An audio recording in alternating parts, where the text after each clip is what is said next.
Good evening. I'm your host, Karen Udis, and this show is the 38th segment in the series on the network of global corporate control. This week we'll focus on Fukushima. The Board of Governors of the World Bank and International Monetary Fund have decided that they are going to help clean up Fukushima using the assets of the world in the Global Debt Facility. I'm the acting general counsel of the oldest of the 5 agencies in the World Bank, the International Bank for Reconstruction and Development.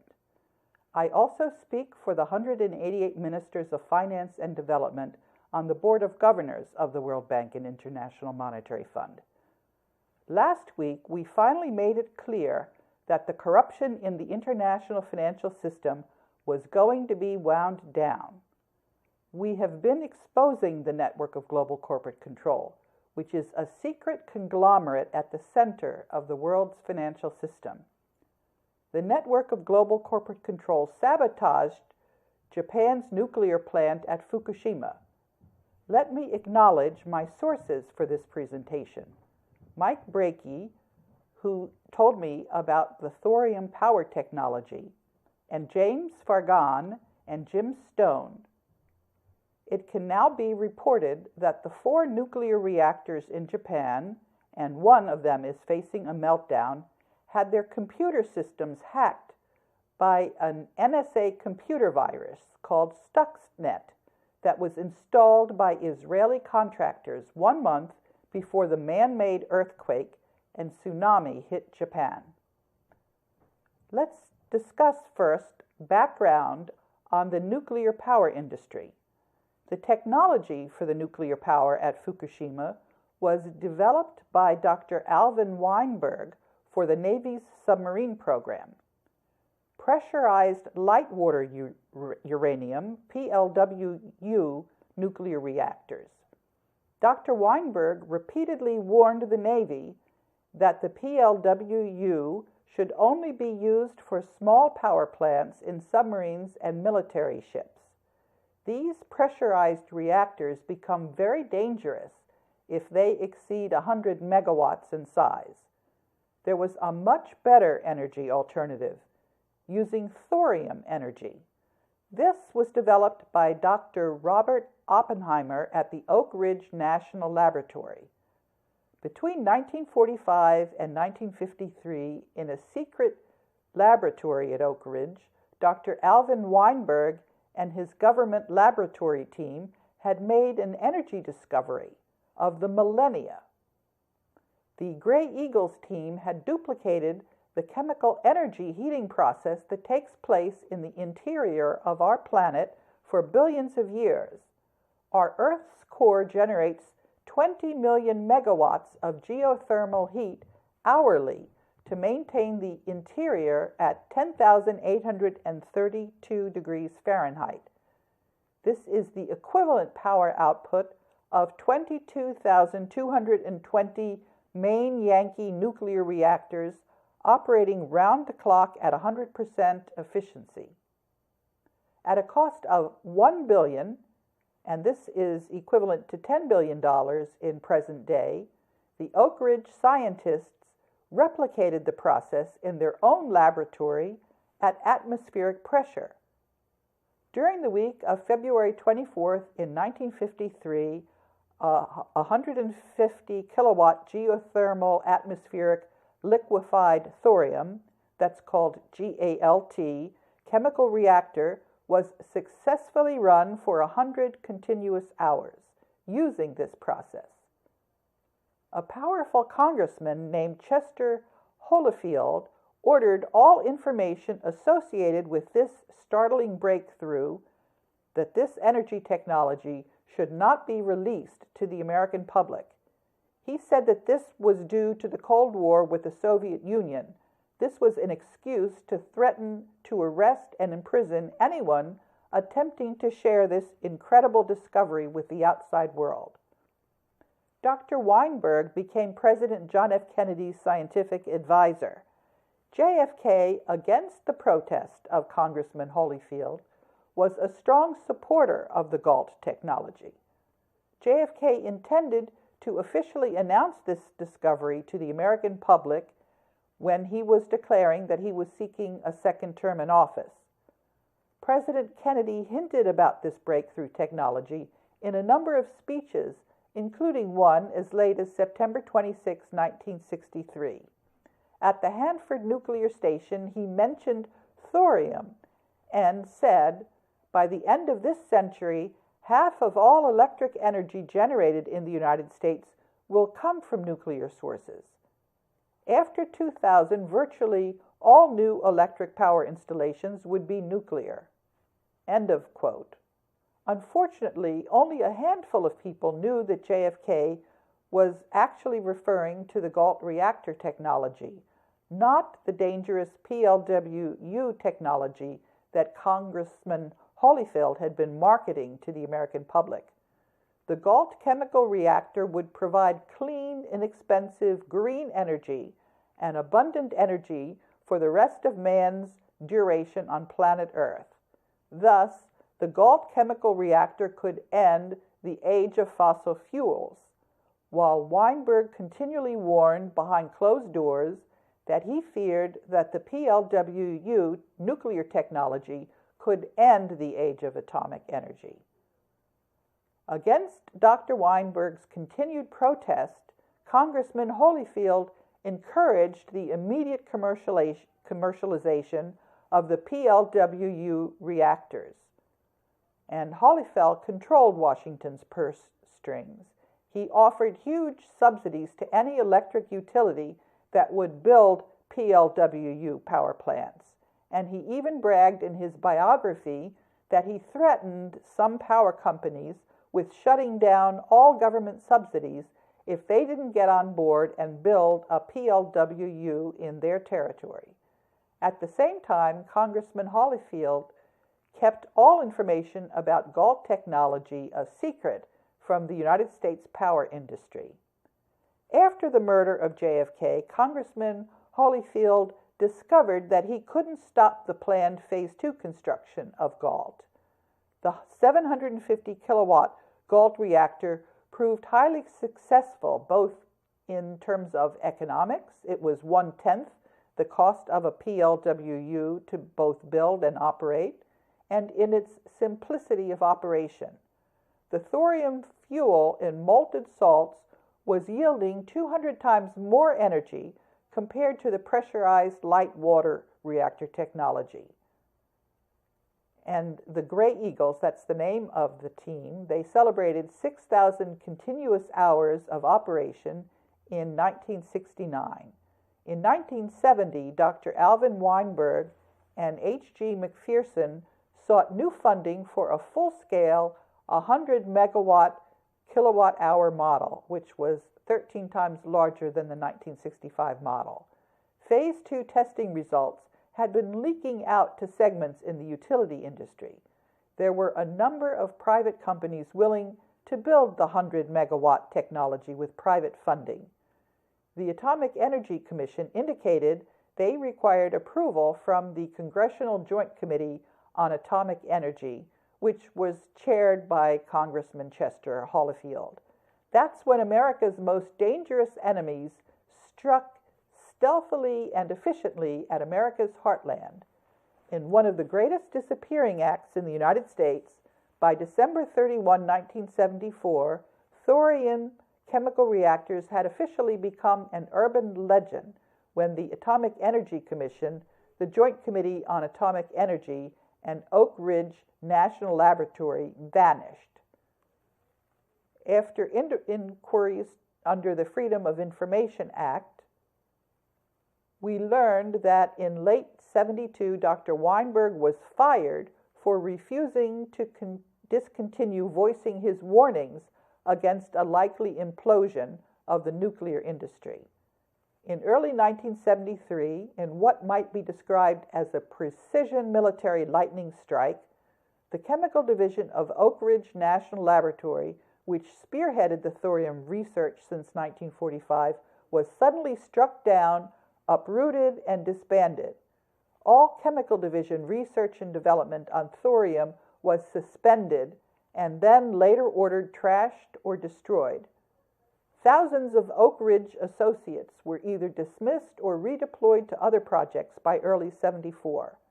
During this same period, Congressman Holyfield had successfully stampeded the American power industry into building and operating 51 pressurized LWR nuclear plants.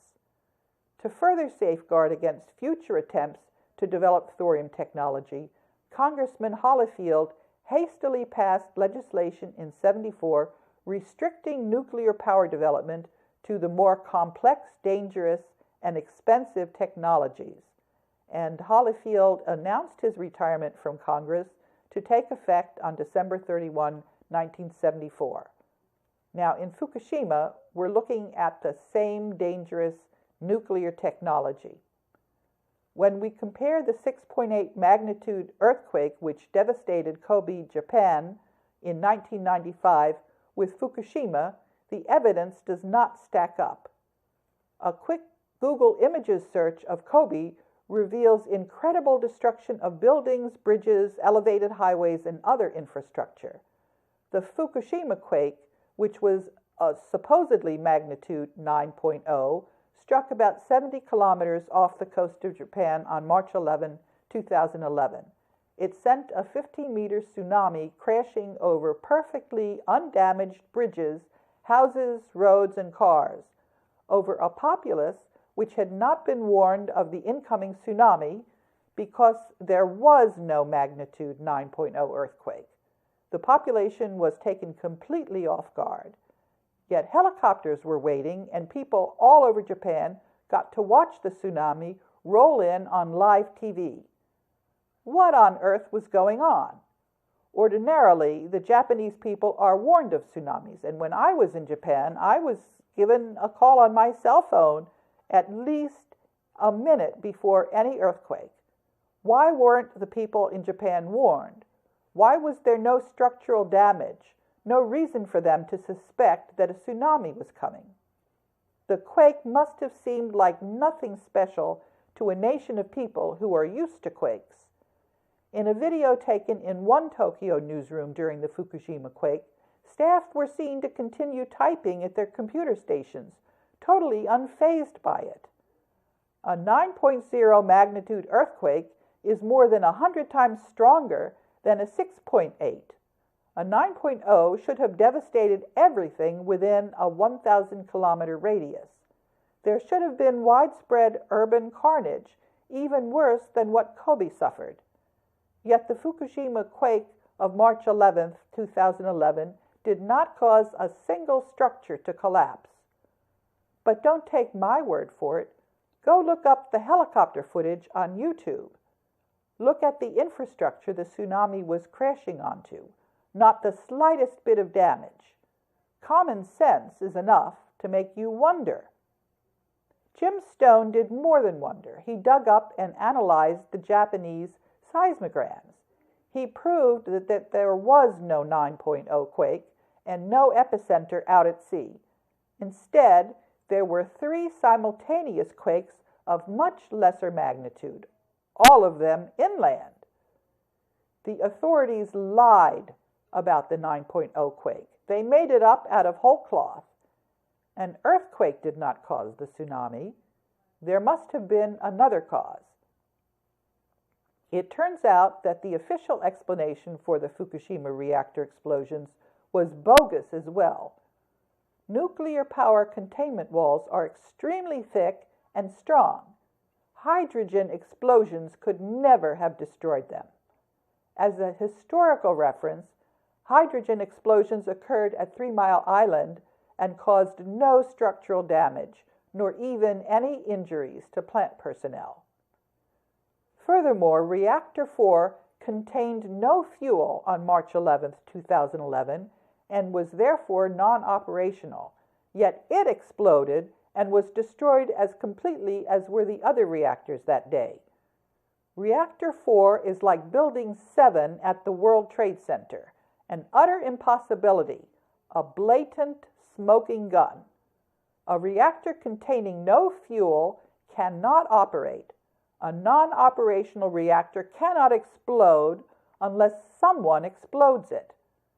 The destruction of Reactor 4 can only have been the result of sabotage.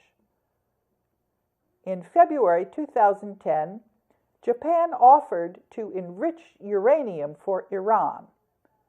Soon thereafter, an Israeli firm by the name of Magna BSP secured a contract to run security at the Fukushima Daiichi plant.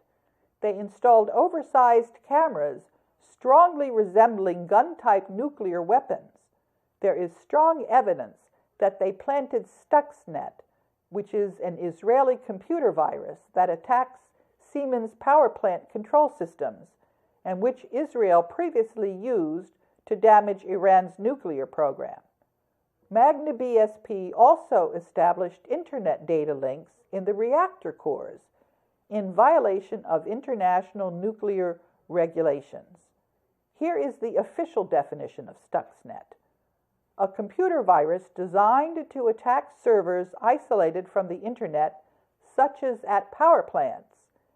It's been confirmed on 63 PCs in Japan since July, according to a major security firm named Symantec Corporation. The virus doesn't cause any damage online, but once it enters an industrial system, it can send a certain program out of control. After Stuxnet finds its way onto an ordinary computer via the Internet, it hides there, waiting for a USB memory stick to be connected to the computer when it transfers itself to the memory stick. When the USB device is then connected to a computer linked to an isolated server, it can enter the system and take control of it. All 12 members of the Israeli security team returned to Israel in the week before the March 11, 2011 disaster. In the aftermath of that disaster, the Israelis publicly monitored the reactor cores via their illegal Internet data links, yet no one took them to task for this. What caused the tsunami? What destroyed the reactors? Using skills honed as a former NSA analyst with an engineering background, Jim Stone concluded that Israel was behind the destruction of Fukushima Daiichi, and now he's paying the price. Stone proved that there was no 9.0 magnitude quake to cause the tsunami. The tsunami must have been artificially induced, perhaps by an atomic bomb placed in the Japan Trench. The tsunami was blamed for flooding the reactors and causing the explosions, but Stone presents compelling evidence that Israel destroyed the Fukushima Daiichi plant by installing gun-type nuclear weapons in disguise of looking like security cameras, and then setting them off in the tsunami's aftermath. Stone demonstrates that the Stuxnet virus continues to distort sensor readings at the disaster site to this day. Unlike many others in the world of whistleblowers, Stone bases his conclusions on hard evidence and unassailable logic. Anyone can review and challenge his work. He's open to it. Since releasing his report and making several radio appearances to support it, Jim Stone has been harassed, threatened, unlawfully detained, and is currently facing prison time on completely trumped-up charges. No one has disproven him. His conclusions have ramifications that make September 11, 2001 pale in significance. Why, across the alternative media, is a roaring silence on the work of Jim Stone? Why haven't more truth sites simply linked to his report, directing people to review the evidence and decide for themselves? Some have expressed suspicion that Stone might not be what he claims to be. That is irrelevant. Facts are facts. The report stands on facts. If you haven't done so yet, I urge you to study Jim Stone's Fukushima report. It's well worth the considerable time and effort.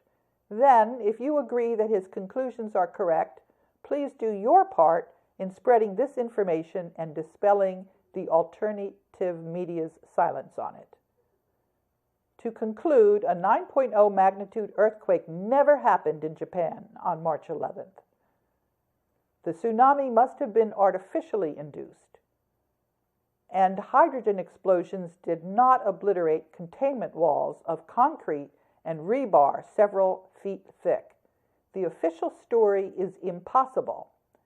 Israel was punishing Japan, and Zionist operatives now are attempting to destroy Jim Stone, the man who exposed the truth. And I've got a link to the original report, which you can get from the teleprompter. And there's also a link to an interview with visuals.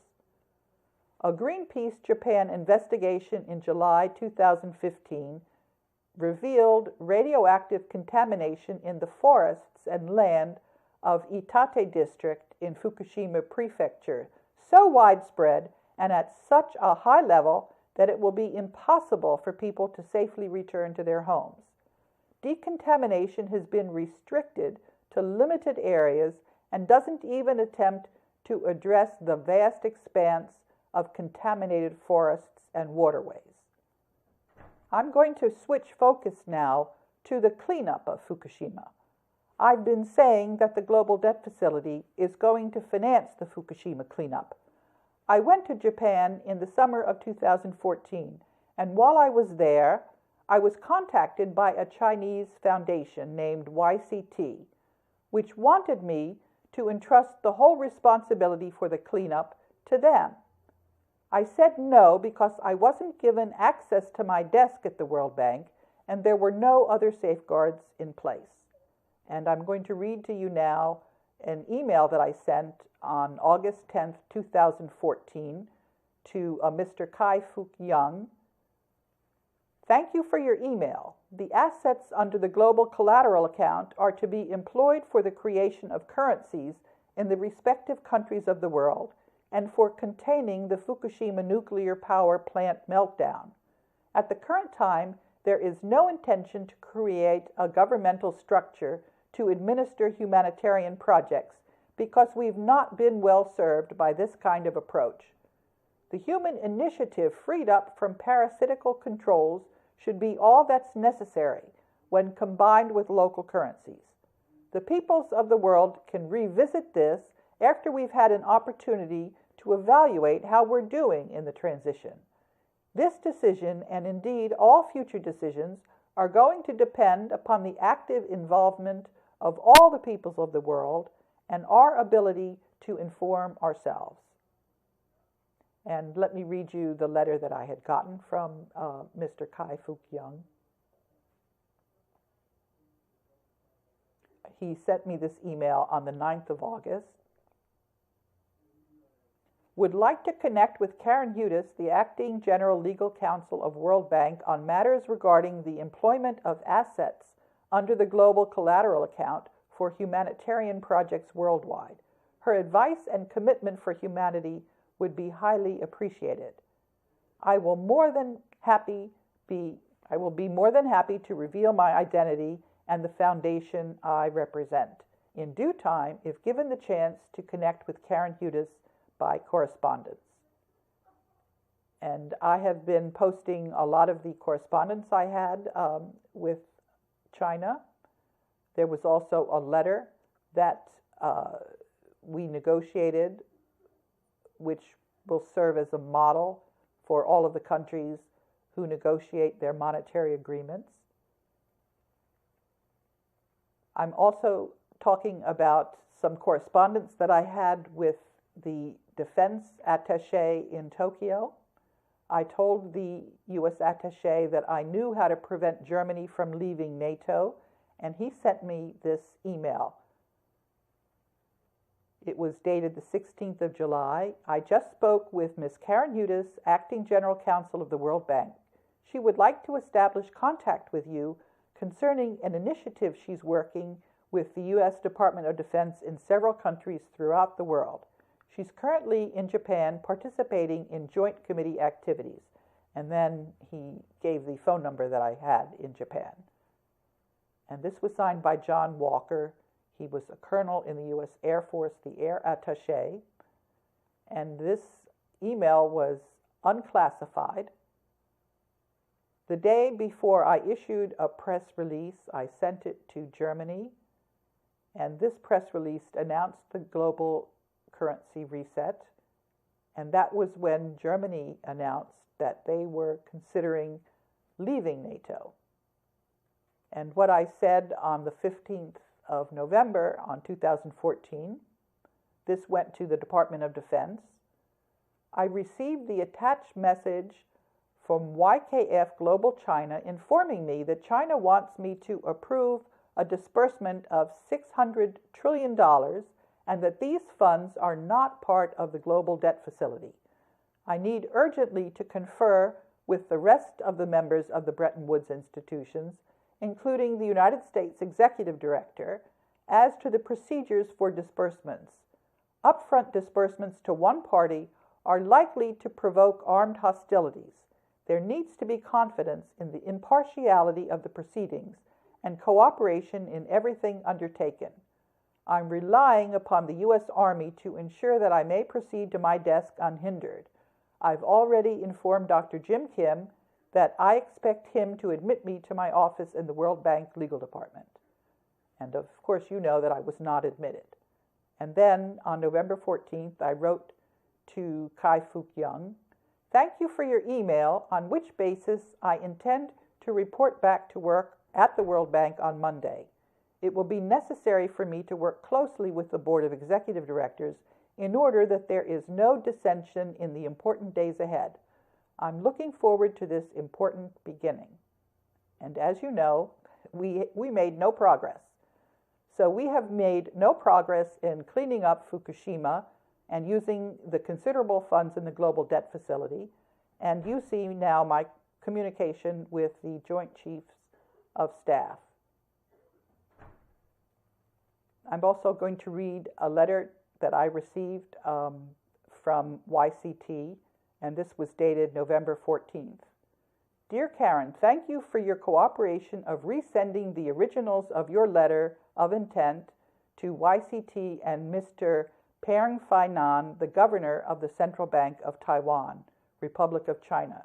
You have my assurance that prompt actions will be taken by both parties to invite you to Taipei for a meeting to resolve and work out an appropriate action itinerary, culminating toward the adoption and signing of your monetary agreement. YCT would also be very appreciative if you could give your serious attention to Intrawell Group Limited's account at the World Bank unveiled to you in my preceding email of the 13th of November 2014. The gravity of this matter is of utmost importance and urgency too, not to be taken lightly, though we understand that you're primarily focusing your full attention on the global debt facility. On lighter note, I chanced upon the following article, which, if there is any truth therein, can be very shocking and detrimental to the already weak global banking fraternity currently under IMF's recommended reformation for the better. Now, as you know, I did not go along with the request. I am not opening the global debt facility until I'm assured that everybody is on board. In this segment, we've discussed how the safe geothermal atmospheric liquefied thorium technology was sidelined for the nuclear power technology used in Fukushima. Then we discussed how the disaster in Fukushima was deliberately caused by sabotage, a computer virus, artificially generated earthquakes, and gun-type nuclear weapons disguised as security cameras. This was to punish Japan for its offer to enrich uranium for Iran. I refused to pay a Chinese foundation to clean up Fukushima because there were no safeguards to prevent theft from the global debt facility. Until next week, I'm your host, Karen Hudes.